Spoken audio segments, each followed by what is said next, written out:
গুনাহ করে জীবন বরবাদ করে দিয়েছো, আমার কাছে মাপ চাও। ঋণগ্রস্ত আছো, অসুস্থ আছো, অপমানিত আছো, কে আছো মাজলুম, আমাকে ডাকো, আমার কাছে বলো, আমি ডাকের সাড়া দেব, জীবনের আশা পূরণ করে দেব।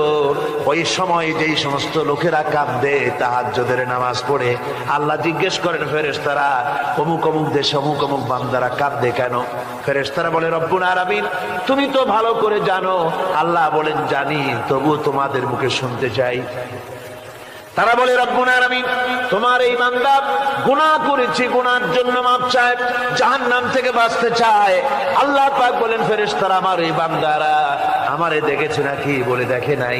বলে আমার দোজখ দেখেছে নাকি? বলে না, তাও দেখে নাই। আমার বেহেশত দেখেছে নাকি? বলে না, তাও দেখে নাই। আল্লাহ পাক বলেন, ফেরেশতারা সাক্ষী থাকো, ওরা আমাকে দেখে নাই, আমার বেহেশত দোজখ কিছুই দেখে নাই, শুধুমাত্র আমার নবীর কথা, আমার